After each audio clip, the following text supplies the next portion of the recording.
When I walked into the restaurant, I thought I had the wrong place. The clatter of silverware had already gone quiet. The plates were scraped clean, and the kind of laughter that stops when you appear still hung faintly in the air like smoke after a match has burned out. My sister Amber didn't stand. Her husband didn't either. Neither did his parents. They just looked at me with identical expressions. Polished, expectant, amused. Amber lifted the leather billfolder between two fingers and tossed it toward me as casually as someone flicking lint off a sleeve. $900, she said, voice sharp enough to slice. Come on, Liv, you're the rich one. Her mother-in-law let out a laugh that sounded like a fork scraping bone. All she's good for is opening her wallet. And they laughed. At me, around me, through me. It took me 3 seconds to understand. I had never been invited to join their dinner. I'd been invited to finance it. The humiliation should have burned. Instead, something inside me went cold, steady, deliberate. I stood, pushed in my chair, and called for the manager. The moment I did, Amber's smirk twitched, and for the first time that night, her eyes flickered with something that almost looked like fear. None of them knew that $900 was the least expensive thing they were about to lose. I didn't say a word as the manager approached. I simply stepped aside, letting the silence tighten around the table like a noose. My pulse thudded in my ears, but my voice when I finally spoke was quiet and controlled. There's been a mistake, I said. This dinner isn't on me. Amber's breath caught. Liv, don't be dramatic. But the manager held up a hand. Ma'am, he said, addressing me with practiced calm, we can sort this out privately if you'd like. Privately. Exactly what I wanted. I followed him toward the side hallway near the wine display, every instinct in me humming. When he shut the door behind us, I inhaled deeply, collected myself and scanned the bill. $900, 5 entrees, 2 bottles of overpriced wine, dessert, coffee. All consumed before I'd even arrived. They said you were covering the cost? He asked. No, I said. I wasn't present for the meal and did not authorize anything. I'd like the charges addressed with the people who placed the order. The manager nodded slowly. Behind the door I could hear faint whispers, fast, nervous. Understood, he said. I'll handle it. But before he could leave the room, something in me shifted. I wasn't done. Not with them, not with the truth, and not with Amber. Not anymore. Actually, I said, could you call security to stand by? I expect this may escalate. He blinked, then nodded again. Of course. When I stepped back into the dining room, the entire table went stiff. Amber's husband stiffened as if bracing for a tidal wave. His parents were pale as candle wax. Amber herself. She looked irritated. Not ashamed, not caught.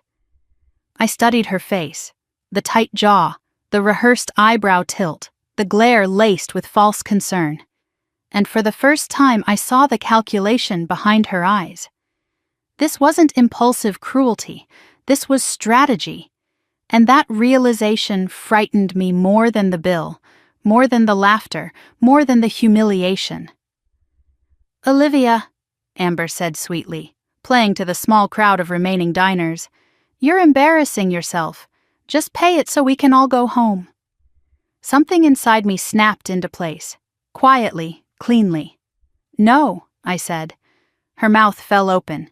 She wasn't used to no, not from me. The manager returned with security in tow. The charges will be reassigned to the party who ordered, he told the table. If there's a dispute, we can contact the authorities. Amber's facade wobbled. Authorities? You're calling the police over dinner? It appears, the manager replied, that the guest you attempted to bill was not invited to eat with you. A tense silence strangled the air. Thomas, her father-in-law, flushed dark red. This is ridiculous, he muttered. We're respectable people. I almost laughed. Respectable people don't ambush family with luxury dinner bills. Security escorted them to the front to settle the charge. Amber glared daggers at me as she passed, her expression twisting into something venomous. "You'll regret this," she hissed under her breath. I didn't react. I simply watched them leave the room in a tight, angry line, like a parade marching toward its own undoing. When the door shut behind them, the shaky breath I'd been holding escaped. I sat down. My hands trembled slightly, but not from fear, from clarity. Because in that moment, alone at the table they'd used as a stage for my humiliation, I knew exactly what had really happened. This wasn't about the dinner. It wasn't even about money. This had been a test. Not the first one, just the latest. And suddenly, memories burst open like cracks in a dam. My parents' deaths, the inheritance, the sudden warmth from Amber afterward, the strange incidents these past few years, her urging me to sign minor paperwork, her staging emergencies, her repeating to relatives that I'd been acting unstable, the way her husband's family examined my home the first time they visited, as if evaluating a property for sale instead of sharing a meal. None of it was coincidence. This dinner had been an escalation, a rehearsal for something bigger, a step toward something catastrophic, and I had walked right into the center of it. The restaurant was empty now, lights dimming. I left a tip on the table for the busboy. He'd given me a sympathetic look earlier. But before I stepped out into the chilly air, the manager caught up to me. "Ma'am," he said gently. "I've seen things like this before. I just wanted to say, I'm sorry." I nodded. "Thank you." "It's not your fault," he added softly. "People like that. They choose their target very carefully." I swallowed hard. "I know." Outside, the cold hit my face like a slap, but it helped. It cleared my head. My car sat beneath a street lamp, its metallic blue paint reflecting the empty lot. I climbed inside, locked the doors automatically, and sat gripping the steering wheel. $900. 9 years since Mom and Dad passed. 9,000 red flags I should have seen. I drove home in silence, the headlights slicing through the dark Wyoming night. With every mile, the truth grew sharper. Amber wasn't jealous. She wasn't petty. She wasn't overwhelmed. She was planning. She was preparing something. And I had nearly let her do it. When I stepped into my house, a historic farmhouse my parents left to me, an unfamiliar chill swept through me. The shadows seemed deeper, the silence heavier. I locked the door, then every other door, then the windows. Only when I reached the kitchen did I notice what I'd been avoiding since dinner. My mother's old letterbox sat on the counter, the one I'd refused to open for 2 years. The one Margaret Reeves, Mom's attorney, kept urging me to read. My heartbeat pounded in my ears. I lifted the lid with trembling fingers. On top was an envelope in my mother's handwriting. For Olivia. When your heart knows something is wrong, trust it. My throat tightened. Underneath the letter lay documents, official ones, sealed packets, a small hard drive, and a note written in my mother's calm, familiar script. "If Amber ever tries to take from you what is yours, call Margaret immediately, and do not face them alone." My hands shook so hard the note fluttered. I sank into a chair. She knew. Years ago, she knew. A cold wind rattled the window pane. I wasn't paranoid. I wasn't overreacting. I wasn't imagining the manipulation, the attempted isolation, the subtle digs about my memory or stress or instability. Amber had been building a story about me, a narrative, a legal foundation, and I had just ruined her test run in front of a restaurant full of witnesses. I whispered into the empty room, "What were you planning, Amber?" But I already knew the answer. She wanted my house, my land, my inheritance, everything our parents left me, and tonight's dinner bill was just the beginning. I rose from the table, the envelope still pressed to my chest, and walked toward the phone. It was time to call Margaret. It was time to learn the truth my mother left behind. It was time to understand exactly how long this betrayal had been unfolding. And more importantly, what Amber was willing to do next. Because one thing was certain, she wasn't done, not even close. I didn't sleep the night after the restaurant. I tried, God knows I tried. But every time I closed my eyes, I saw Amber's smile as she tossed the $900 bill toward me, the way her mother-in-law leaned back with that satisfied smirk, the way the whole table seemed to wait for me to crumble. By 3 a.m, I gave up. I made coffee, sat at the kitchen table, and stared at the envelope my mother had left me like it was some kind of detonator. Maybe it was. The sun rose slow and pale over the Wyoming fields, brushing soft gold across the frost-glazed windows. I watched the light spill over the land my parents had loved so fiercely. The land Amber now wanted. The house Amber now wanted. The assets Amber had been circling like a hawk for years. My coffee had gone cold when I finally picked up the phone and dialed Margaret Reeves. The moment she answered, her voice was steady, warm, and somehow already prepared. "Olivia," she said, as if she'd been expecting this call. "Are you all right?" "I think I need to see you," I said. "Today." A pause. A long one. Then, "Come in at 10 and bring whatever your mother left you." 10 couldn't come fast enough. I showered, dressed, gathered the letters, and placed everything in a folder. Before leaving, I stood in the doorway of my parents' bedroom, a room I'd kept almost untouched since they passed. For a moment, I let myself hope I was overthinking.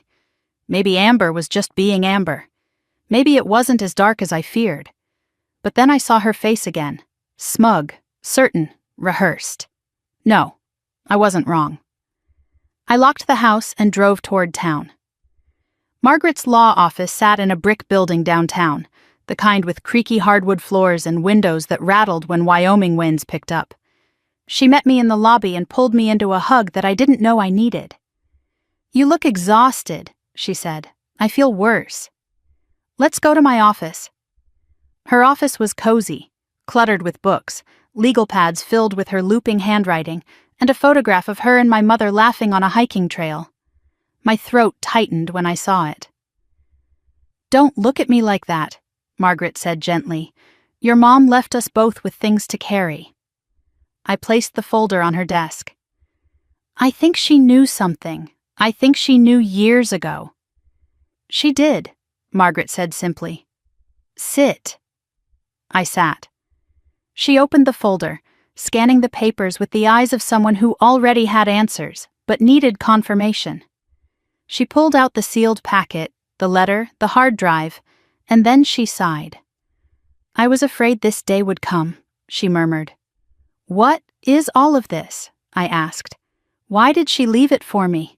What did she know about Amber?" Margaret didn't answer right away.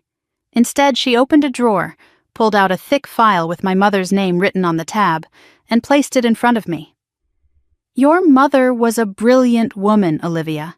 She understood people. She observed patterns. And after your father passed, she noticed changes."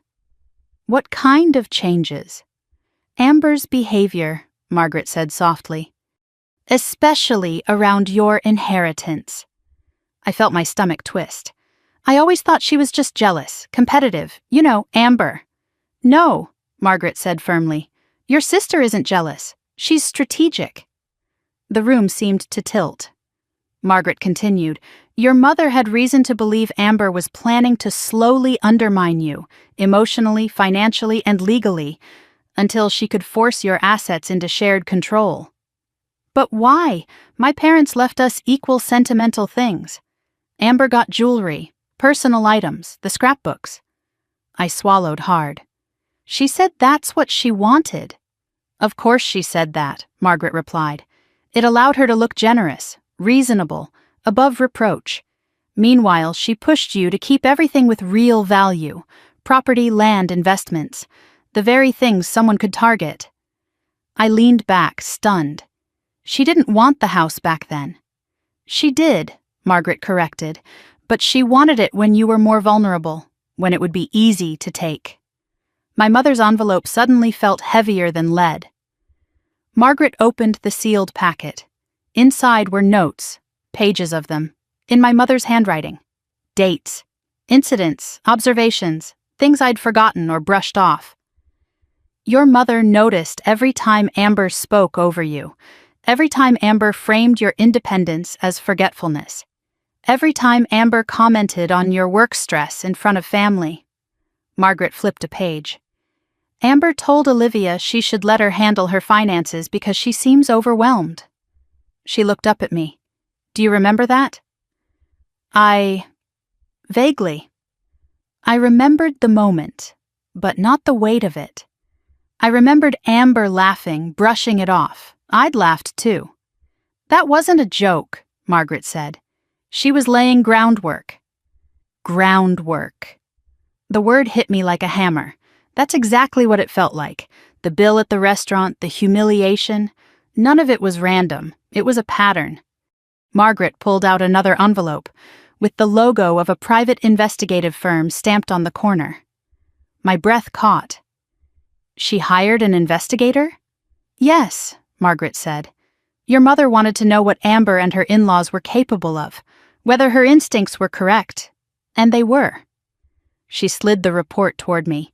Inside were photographs, screenshots, transcripts of Amber's conversations, notes on her husband's parents' financial history, a foreclosure they'd quietly dodged years earlier, a bankruptcy, a failed business, legal disputes, patterns of befriending older individuals with significant assets, patterns of suggesting shared ownership, patterns of filing for guardianship. Guardianship. My blood went cold. That's for incapacitated people, I whispered. Yes, Margaret said quietly. And your mother worried Amber might try to prove you incapacitated. Not tomorrow, not immediately, but eventually, slowly, carefully, after years of staging incidents that made you appear unstable or irresponsible. My hands shook as I flipped through the pages.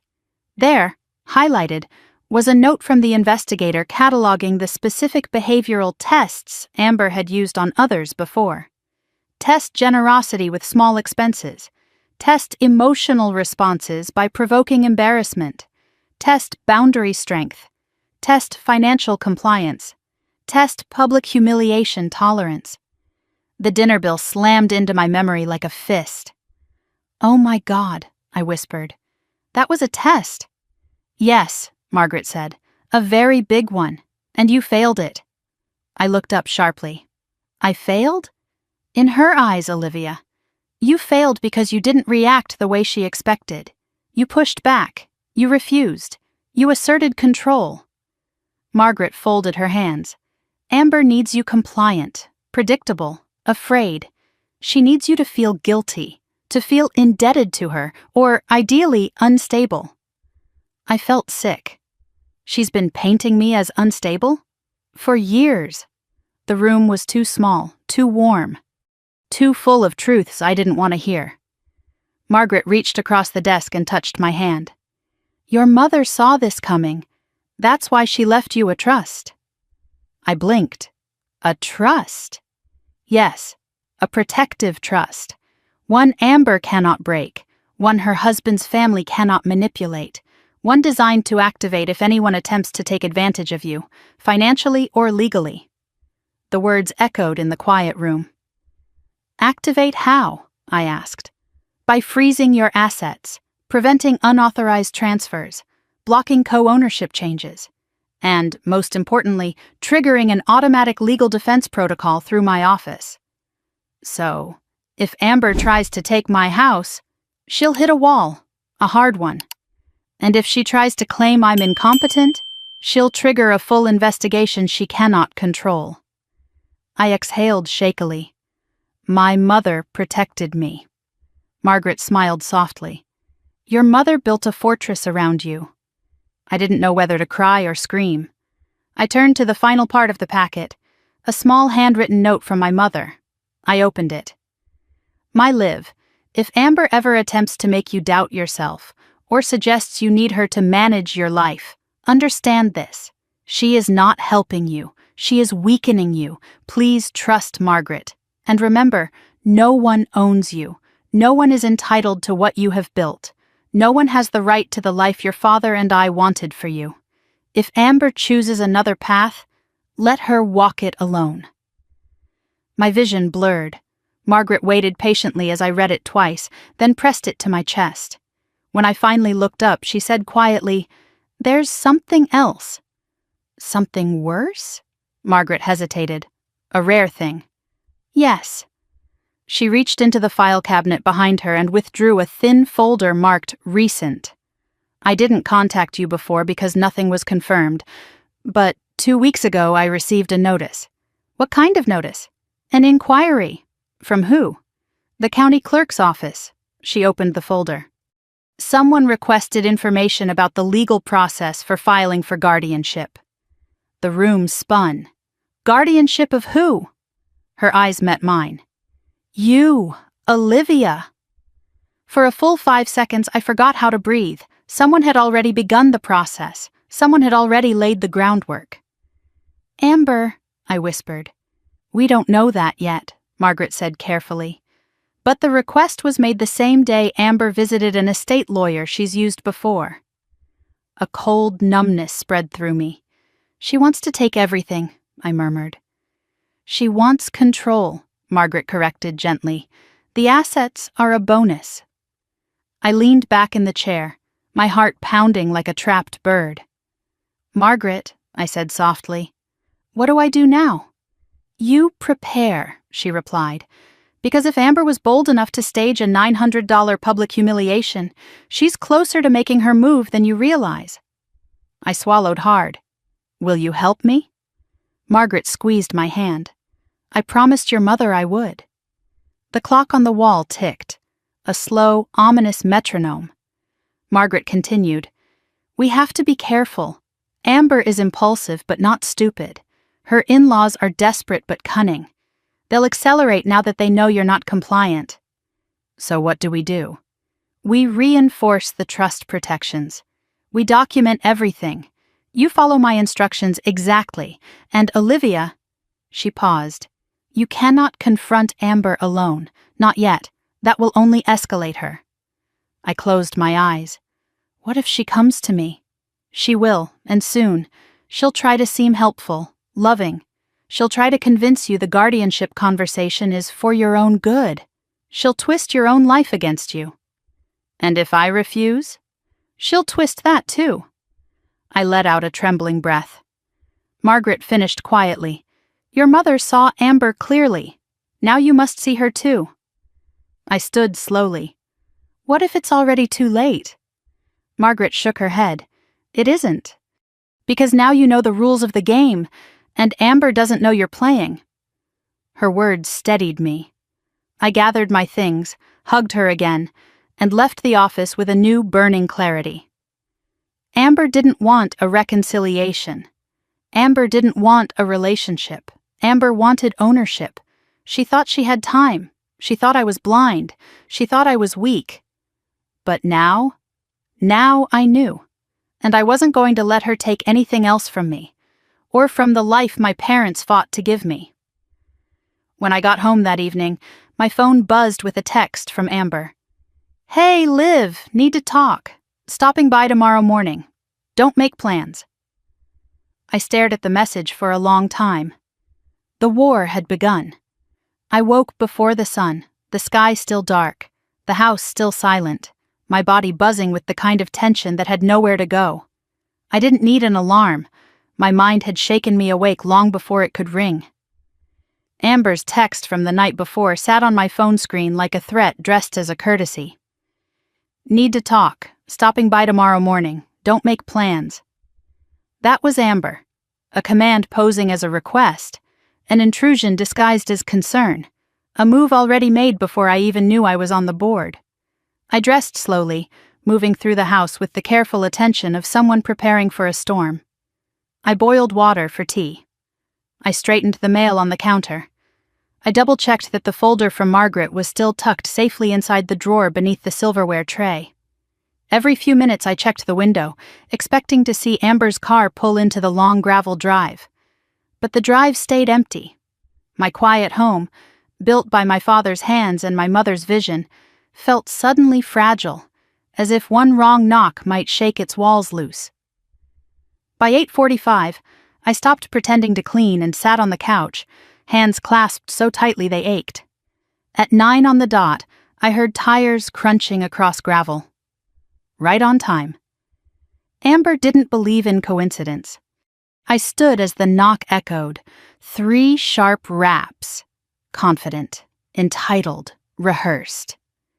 When I opened the door, she was already smiling her picture-perfect smile, the one she used for holiday cards and social media posts, the one she thought made her look like a polished, put-together wife from a polished, put-together family. "Liv!" she exclaimed, as if we were close, as if she hadn't humiliated me 48 hours earlier. "Oh, good, you're up." She walked past me before I invited her in. I didn't stop her. Not yet. She'd expect a reaction, and I wasn't giving her one. Amber scanned my living room like she always did, her eyes flitting over furniture, decor, photographs, as if deciding what she'd keep and what she'd upgrade once she had control of the place. "Your house is so cozy," she said brightly. Cozy, the word people used when they couldn't bring themselves to say old or outdated. I said nothing. She turned to me, still smiling. "So, we need to clear the air." "About the dinner?" I asked quietly. Her smile strained but held. "Well, that... and other things. You overreacted a bit, don't you think?" "I didn't eat," I replied. "You left me the bill." Amber waved a manicured hand. "Oh, come on, Liv. You make more than all of us combined. And it's family. Why is this suddenly a big deal?" "It wasn't sudden," I said. "It was deliberate." Her eyes sharpened, quick, controlled, calculating. "What are you talking about?" "You tell me." She waited a beat, then shifted strategies so smoothly it was almost impressive. The tone softened, the shoulders drooped slightly, the performance switched from dismissive to wounded. "Olivia, you've been under a lot of stress. I know your job is hectic. I know living way out here alone isn't good for your mental health, and I know you've had... struggles." I froze. There it was. The crack in the mask, the line she'd been rehearsing. The path to guardianship always began with manufactured concern. "Struggles," I repeated evenly. "What struggles?" "You know," she said gently. "The episodes, the forgetfulness, the emotional instability." I stared at her. "Name one." She blinked. Then she blinked again. "Well," she floundered, "I don't keep a list." "Don't you?" I asked quietly. She swallowed. Hard. She hadn't expected me to be this direct, this steady. She'd wanted me defensive, confused, guilty. Instead, I was calm, too calm for her comfort. She pressed on anyway. "Look, Liv, this is exactly what I mean. You're getting intense." Intense. Another stepping stone word. They always used soft accusations first. "Amber," I said, "why are you here?" She straightened, her posture shifting into the strong, authoritative stance she used when she thought she was taking control. "Because we need to protect you." "From what?" "Yourself," she said simply. I exhaled slowly. "There's nothing wrong with me." "That's what worries me," she answered, her voice dripping with false empathy. "You're not aware of it. You don't see the signs." "Signs of what?" She reached into her purse, a large leather designer tote that looked suspiciously new, and pulled out a document. She laid it on the coffee table like a dealer laying down a winning hand. My breath caught when I saw the heading. Shared Property Responsibility Agreement. My parents' house listed at the top. My name. A blank line where hers was meant to go. Another blank where Ethan's would go. And a notary signature line at the bottom. "What is this?" I asked, keeping my voice low. "A simple agreement," she said. "Nothing major, just something to make things easier. For the future." "Whose future?" "Everyone's, especially yours." She pushed the papers toward me. "Liv, you live in this huge house alone. You struggle to maintain it. You're not good with paperwork or bills. You get overwhelmed." I stared at her. "I'm a structural engineer." "And that's wonderful," she said brightly. "But knowing how to build bridges doesn't mean you know how to manage an estate." "I've managed this one for years." "Barely." My fingers curled. "Amber, why do you need me to sign this?" Her smile slipped. Because you need help, and we're your family. And if something happened to you," she paused dramatically, "we'd have no legal right to protect your interests. That's why shared responsibility is so important." "And you want your name on my deed," I said plainly. Her jaw twitched. "For your safety." "No." The word dropped like a stone. Amber inhaled sharply. "Liv, no." She stared at me, her expression flickering with disbelief, then irritation, then calculation. She wasn't used to being denied, not by me, not by anyone. "You're making a mistake," she said quietly. "You're letting your emotions cloud your judgment." "I'm not emotional." "You're angry." "No," I said. "I'm aware." A beat of silence passed. Something cold entered Amber's eyes. Something I'd never quite seen before. Cruelty without disguise. Ambition without the smile. "Fine," she murmured. "If you don't want help, that's your choice." She stood, gathering the documents with a snap. "But when things get worse, and they will, I won't be the one responsible." "Worse?" I repeated. "What do you think is going to happen to me?" Amber lifted her bag and moved toward the door. "Liv, you can't keep pretending everything's okay. People are starting to notice." "Who?" "Neighbors, friends, Ethan, Mom's old friends. Everyone thinks you've been slipping." She said it lightly, but the implication hung heavy. "You know what?" she added, pausing at the door. "I'll give you a few days to calm down, then we'll revisit the paperwork." She opened the door, then turned back.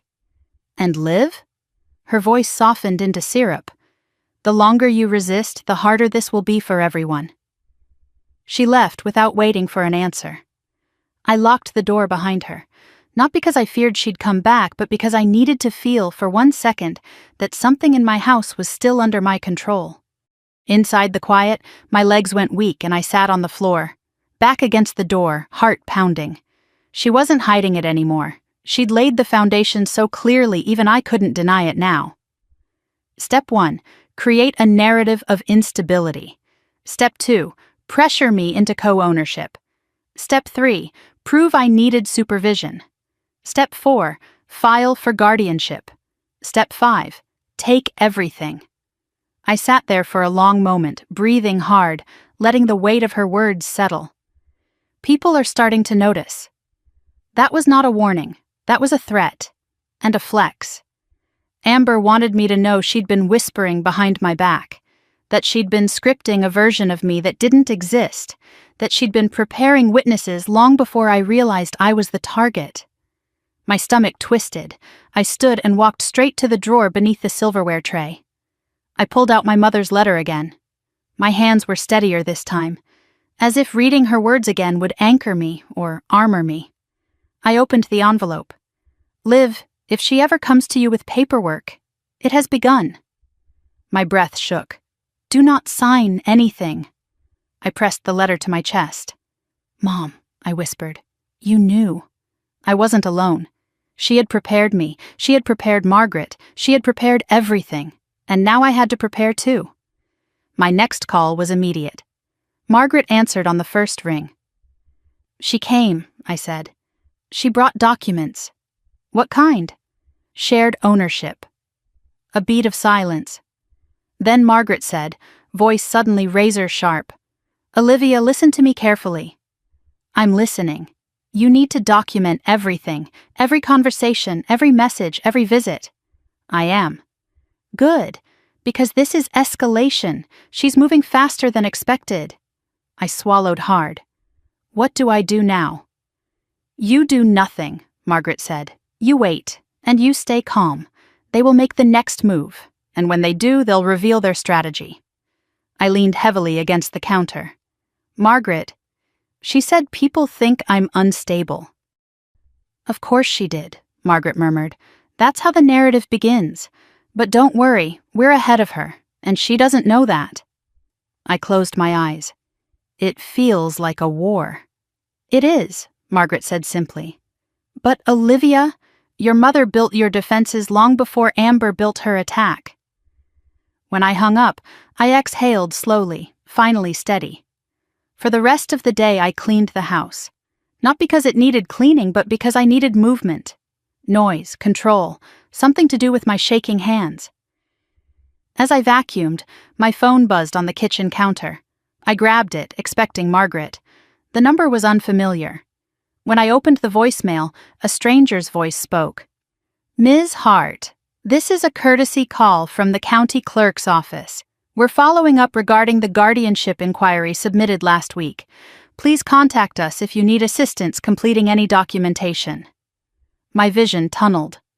Guardianship inquiry, submitted last week. Amber hadn't just begun the process. She was already in motion. I replayed Amber's final words at my door. "The longer you resist, the harder this will be for everyone." No, this wasn't about difficulty. This was about timing. Amber was running out of time financially, socially, strategically, and she was preparing to force her next move. I stared at the phone, pulse pounding. If I didn't act now, she'd get ahead of me again. I picked up the phone, I called Margaret, and I whispered the words that would start everything. "It's happening." The voicemail still echoed in my head long after I ended the call with the county clerk's office. Guardianship inquiry, submitted last week.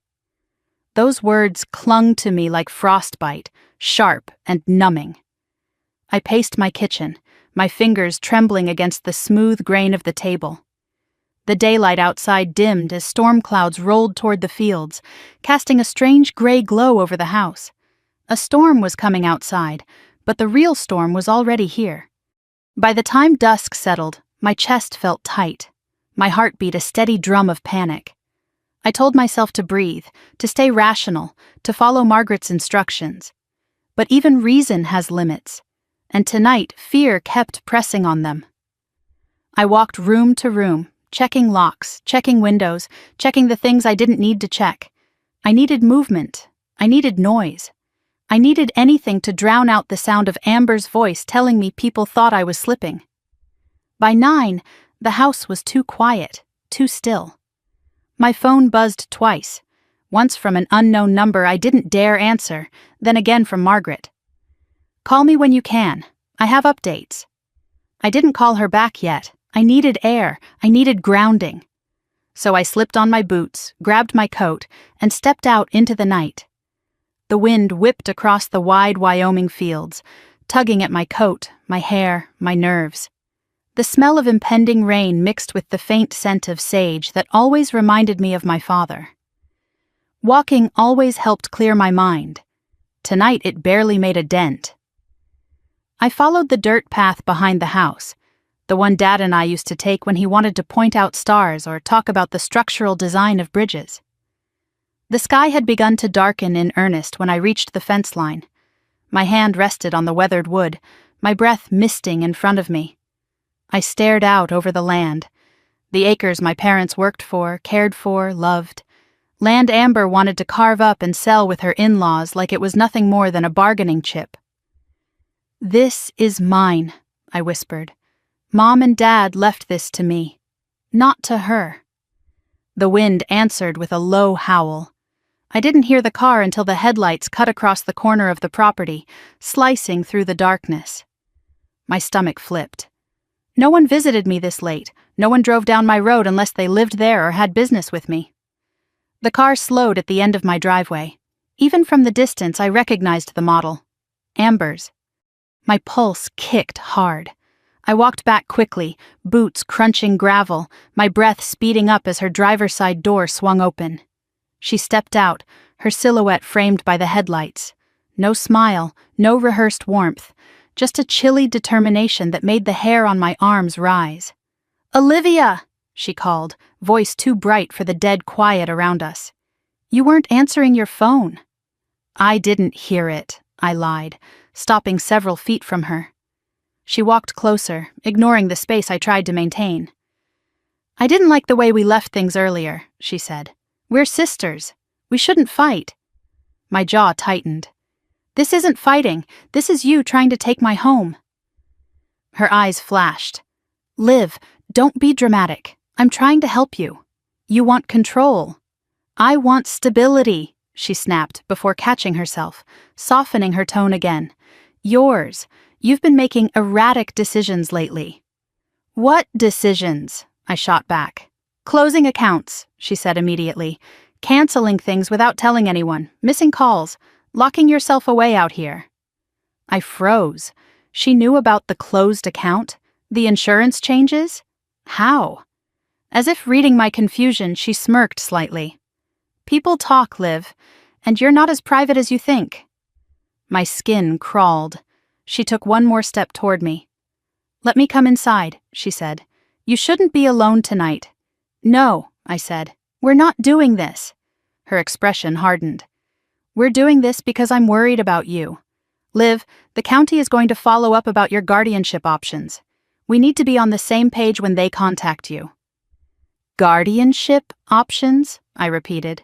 Amber, I'm not 90. I'm not incapacitated. She sighed dramatically. You don't have to be incapacitated. You just have to be unable to make decisions that protect your best interests. And lately, I cut her off. You filed the inquiry, didn't you? Amber blinked. For one fraction of a second, her mask slipped, just a flicker. Enough to confirm everything. I filed an inquiry, she said carefully, because I thought you needed guidance. That's all.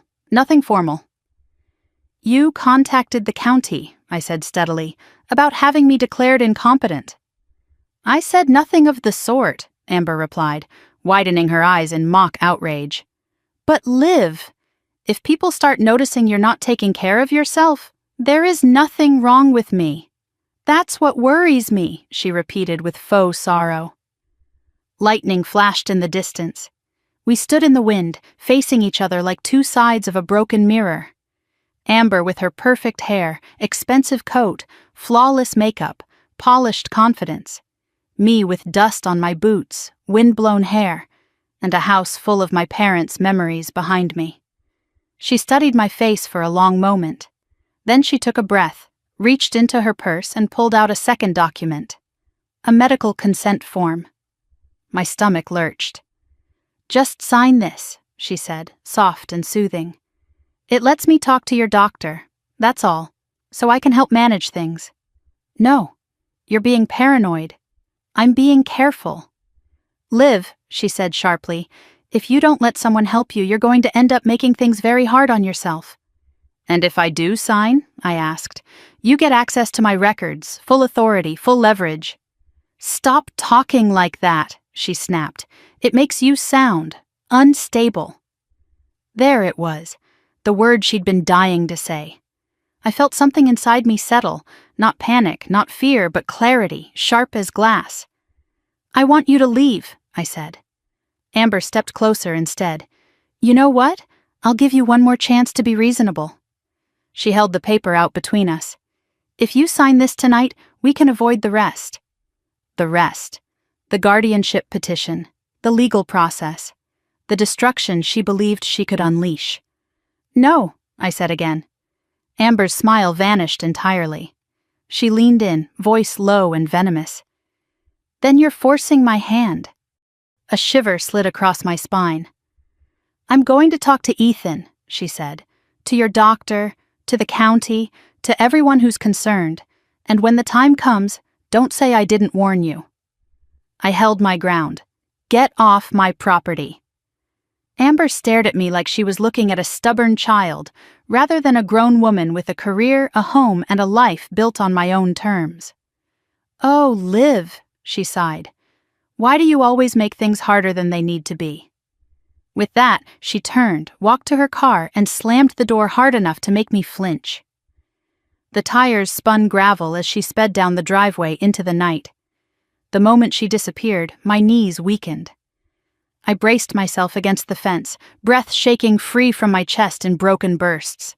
She'd escalated, fast, too fast. The guardianship inquiry had been submitted, the paperwork had begun. Her visit tonight had not been about reconciliation, it had been reconnaissance. She wanted to see whether I'd crack, whether fear would make me sign something without thinking, whether my resistance could be used as evidence of instability. And she was planning her next move already.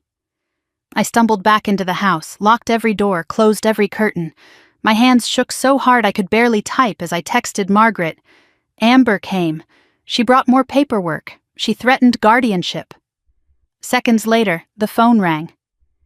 "Tell me everything," Margaret said. I did. Every word, every lie, every threat. When I finished, the silence on her end felt heavy. "This confirms it," she said. "She's moving aggressively." "What do I do now?" I whispered. "You prepare," Margaret repeated. "And Olivia, you're not going to like this next part." "What part?" "You have to let her think she's succeeding." "What?" "We need her to make a mistake, to show her hand, to say the wrong thing to the wrong person, to push too far. And she will, but only if she believes you're vulnerable." I closed my eyes, exhaustion flooding me. "So I have to pretend to be the thing she says I am?" "Momentarily," Margaret said. "Long enough for us to have what we need. You must not confront her again." "I didn't confront. You stood your ground," Margaret corrected. "And that's good. But from here forward, she can't know you're building a defense. You have to appear compliant, just enough." I swallowed. "I don't know if I can." "You can," she said, "because your mother knew you could, because she prepared for this, and because you're not alone." I sank onto the couch. "What happens next?" Margaret's voice steadied. "We wait for her next move. And Olivia?" "Yes?" "Whatever happens, do not sign anything." I nodded, though she couldn't see it. When the call ended, the house felt unbearably silent again.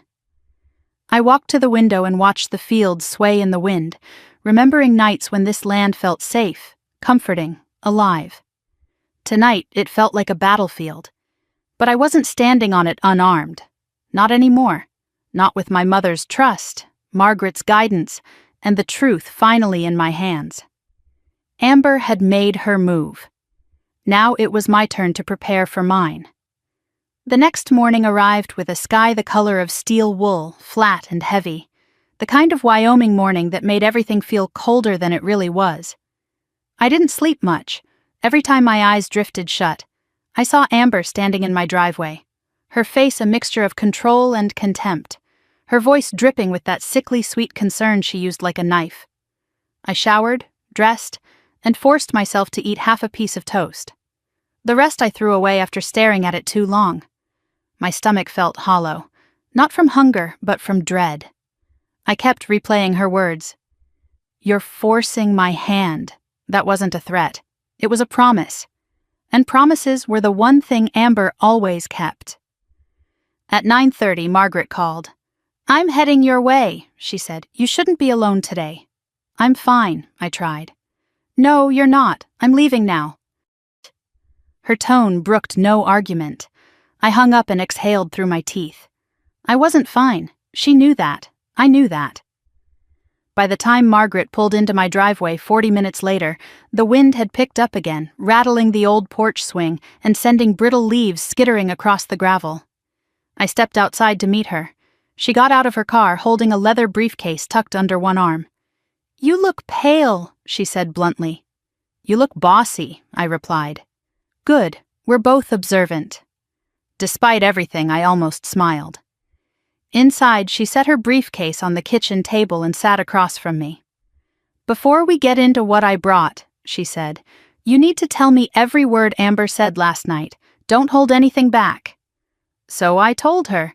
The driveway confrontation, the medical consent form, the insistence that people thought I was unstable, the thinly veiled threat that she'd escalate if I didn't comply. Margaret listened, expression sharp, focused. When I finished, she sat back. "She's frightened," Margaret said. I blinked. "Frightened? Amber?" "Yes," Margaret said. "She's terrified of losing access, of losing time, of losing whatever scheme her in-laws have been relying on. Desperation makes people accelerate their worst plans." "So she's dangerous." "More than she was 2 weeks ago," Margaret confirmed. "But desperation also makes people sloppy. She'll make mistakes, and we'll be waiting." I rubbed my temples. I feel like I'm living inside someone else's nightmare. No, Margaret said quietly. This is your reality, but you're not powerless in it. She opened her briefcase and pulled out a thick binder. This, she said, is everything we'll need to counter whatever Amber files. It includes your mother's trust structure, the investigative report, the activation triggers, everything. I stared at it. A fortress in the form of paperwork. Margaret continued, but we need to add one more thing. Your documentation. My documentation? She nodded. From today forward, you start a record. Every voicemail, every message, every visit, every time she says or does something that undermines you. I've already been writing things down. Good, but now it needs to be systematic, dated, times, places. If Amber wants to build a case that you're unstable, we'll build a case that she's predatory. I swallowed hard. What if she goes to the county before we're ready? She already did, Margaret said. But she won't stop there. Guardianship petitions require proof. They require psychologists, doctors, character witnesses, incidents, financial irregularities. She's been laying groundwork for years. Your mother knew that. But without a triggering event, guardianship arguments fall apart. Triggering event, I murmured. She'll try to create one, Margaret said simply. A moment she can point to that makes you look irrational or volatile or incapable. That's why you must remain calm, controlled, predictable, even if she tries to provoke you. That's what scares me, I admitted. Amber knows exactly how to push me. She won't succeed if you know the game she's playing. I stared at Margaret. Do you really think they're planning to take everything? My home, my land, my accounts? I think they already believe they've taken it, she replied. They just haven't told you yet. A chill went down my spine. Before she could say more, someone knocked on the front door. 3 sharp raps. My blood froze. Margaret's eyes met mine. Stay calm, she whispered. Let me handle this. I stood slowly, forcing my breath into steadiness, and opened the door. It wasn't Amber. It was Ethan. My entire body sagged with conflicted relief and dread. His posture was stiff, his face tight, hands shoved deep in his coat pockets. Hey, Liv, he said quietly. Can we talk? Margaret stepped beside me, her voice smooth. What's this regarding? Ethan blinked, surprised. It's personal. Personal, Margaret repeated, has legal implications today. You can say it in front of me.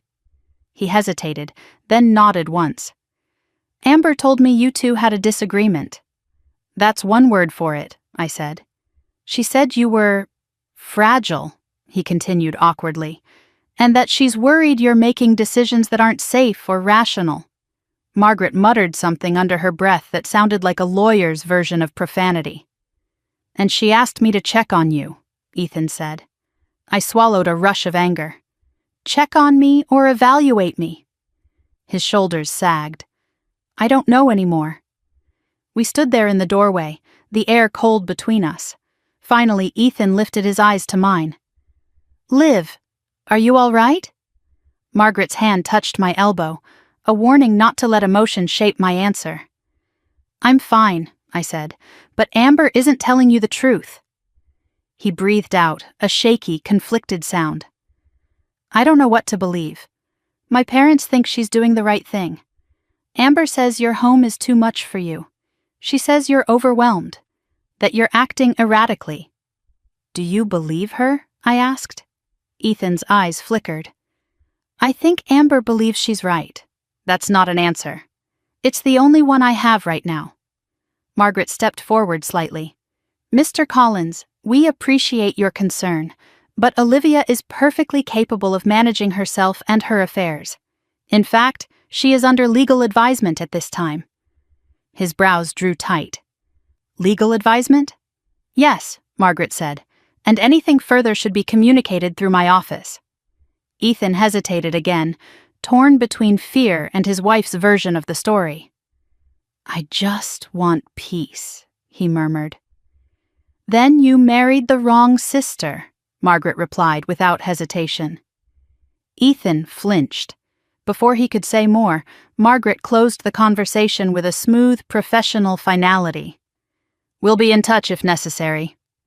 Ethan nodded, stepped back, and walked toward his car without looking back. Dust swirled behind his tires as he drove away. When he disappeared down the road, Margaret closed the door and blew out a sharp breath.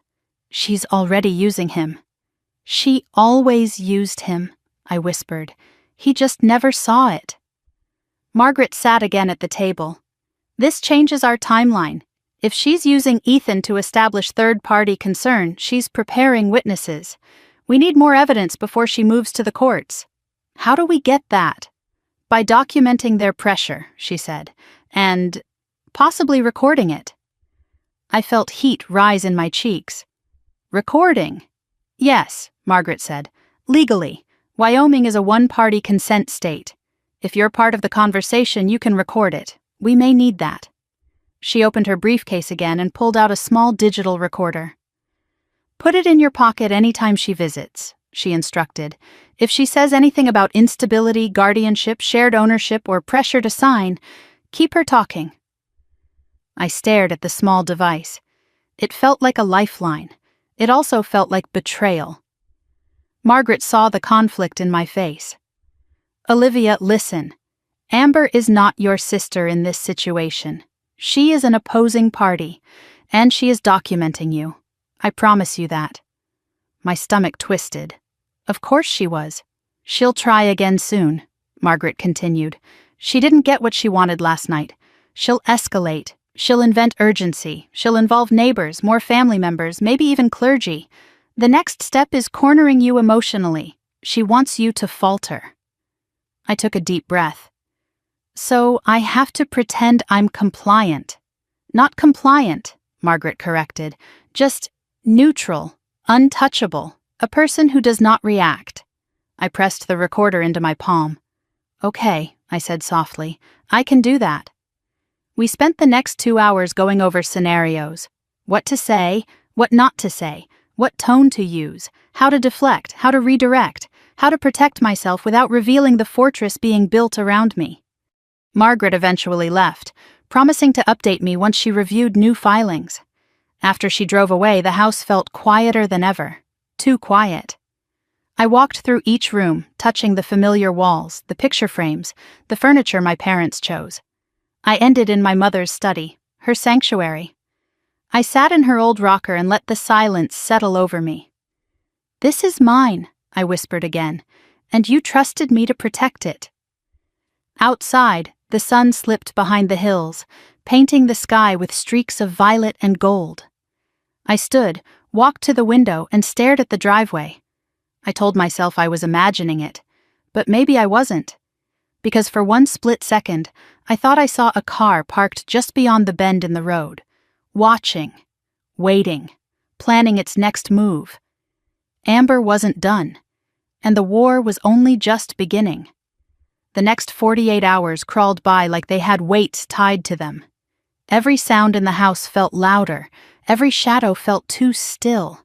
Every buzz of my phone made my stomach tighten the way it does when you expect bad news and know you won't be wrong.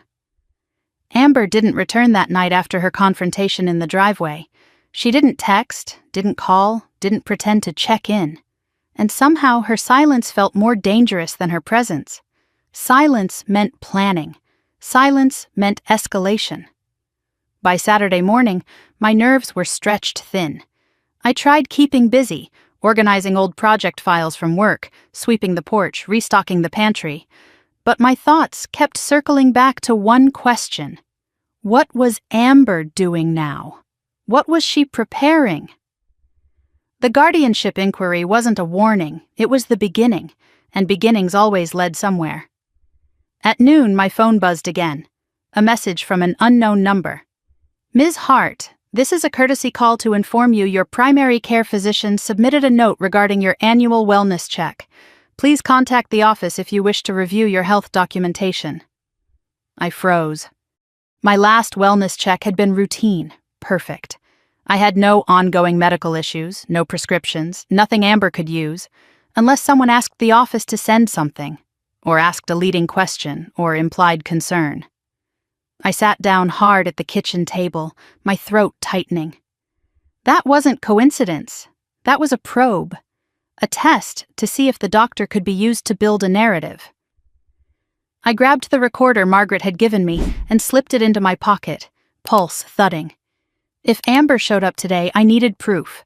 If she pushed again, I needed evidence. I wasn't going into this blind anymore. I was still sitting at the table when tires crunched across the gravel. I felt the sound before I heard it. I stood slowly, forcing my breath into something steady, rehearsing Margaret's instructions. Stay calm. Show nothing. Record everything. When I looked through the window, my breath stilled. It wasn't Amber's car. It was her in-laws. Thomas and Lorraine Collins stepped out of their sleek silver SUV with the confidence of people who thought they owned everything they stood near. Thomas was in a navy jacket despite the warm weather, his expression drawn but stern.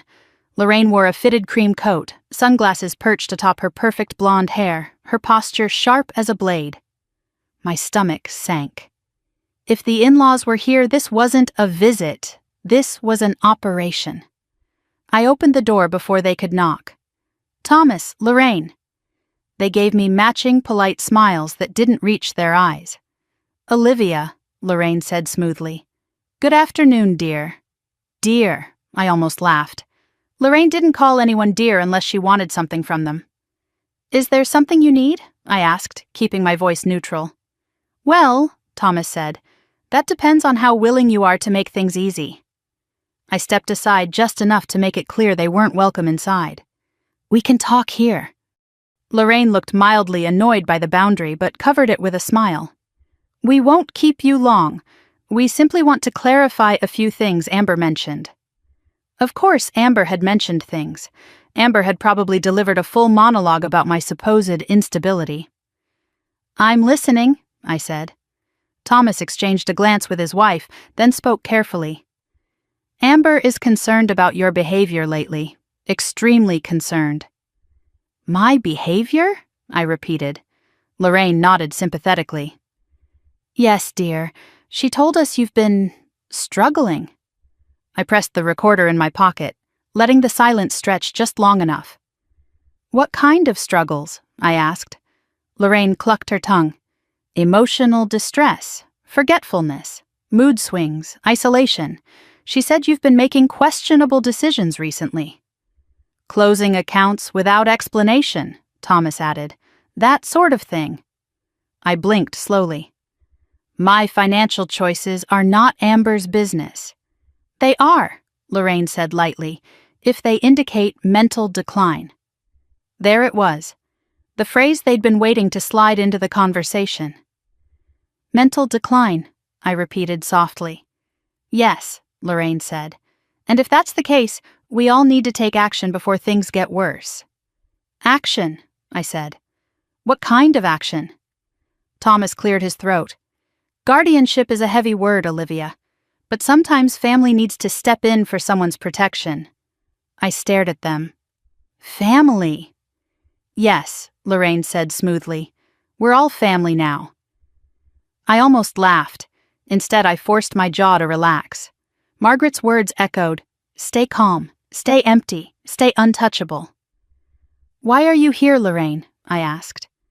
We'd like you to sign a preliminary agreement, she said, pulling a narrow folder from her purse. Nothing binding, just acknowledgement that you're open to financial oversight. My heart thudded against my ribs. Financial oversight. Yes, Thomas said. Amber fears you're not managing things well. This will allow us to help before the situation becomes problematic. Problematic, I echoed. Lorraine sighed, putting on her glassy, pitying expression, the same one she used on waitstaff when she wanted free wine. Liv, dear, the sooner you admit you're overwhelmed, the sooner we can step in. And take control, I said. To support you, Lorraine corrected sharply. No, I said. The couple blinked. No, Lorraine repeated. I'm not signing anything. A chill passed over Thomas's face, the polite veneer slipping. That, he said, is unwise. It's my decision, I replied. He stepped closer, invading my space the way Amber always did. You are making things harder than they need to be. Thomas, Lorraine murmured, touching his arm. Let me. She turned back to me with a somber expression. Olivia, I'm going to be frank. The county already has concerns. If you refuse help, you reinforce the narrative that you're unable to make decisions. My stomach clenched. Reinforce the narrative. The same phrase Margaret had warned me about. Declining supportive oversight, Lorraine continued, looks like instability, and you don't want that. I swallowed but kept my voice steady. I'm perfectly capable of managing my own life. That's what Amber said you'd say, Thomas murmured. Then she knows me very well. No, Lorraine corrected, her eyes glinting. She knows how denial works. My chest tightened. They were circling me like predators who'd cornered their prey. Let's cut to the point, Thomas said, losing patience. Sign the preliminary agreement. Let us help manage your estate. Otherwise, he stopped. Otherwise what? I asked. Lorraine leaned in slightly. Otherwise the county will handle it. And when they do, you won't get to choose who your guardian is. My pulse hammered, dark, calculated, practiced. But instead of fear, something else flared in me, something steadier. This conversation is over, I said. Lorraine's face tightened. You're being childish. No, I said, I'm being rational and you're trespassing. Thomas's jaw flexed. Olivia, you don't want to do this. Yes, I said, I do. I stepped backward into the doorway. Leave. Now. Lorraine's eyes narrowed. Thomas muttered a curse under his breath. This isn't over, Lorraine said softly. I know, I replied. They walked back to their SUV stiffly, anger radiating off them like heat. Dust billowed behind their tires as they sped away. The moment they were gone, my breath left me in a shaky rush. My knees gave out and I slid to the floor, heart pounding like it wanted out of my chest. Not just Amber, her in-laws too. Working as a unit, a coordinated strike, and they'd escalated faster than Margaret predicted. I scrambled to my phone and called her. She answered on the first ring. What happened? She asked. They came, I gasped, voice shaking. Her in-laws. They brought paperwork. They said guardianship would be taken out of my hands if I didn't agree to oversight. Silence. Then, good, Margaret said. I blinked. Good? Yes, she said, because now we have evidence of coercion from multiple parties. We needed them to overreach, and they have. I exhaled a breath I didn't know I'd been holding. Margaret continued, they revealed their timeline. That gives us an advantage. What do we do now? We prepare for the petition, she said. It's coming soon, possibly days, and when it does, we'll be ready. You've just given us exactly what we needed. I slumped against the doorframe, exhausted. This is really happening, isn't it? Yes, Margaret said softly. But Olivia, you're not losing. You're just finally seeing the truth. I closed my eyes. The truth was terrifying, but knowing it, that was power. And I wasn't going to let my sister or anyone else take anything more from me. The guardianship petition arrived on a Tuesday morning, wrapped in a manila envelope stamped with the seal of the county courthouse. I found it on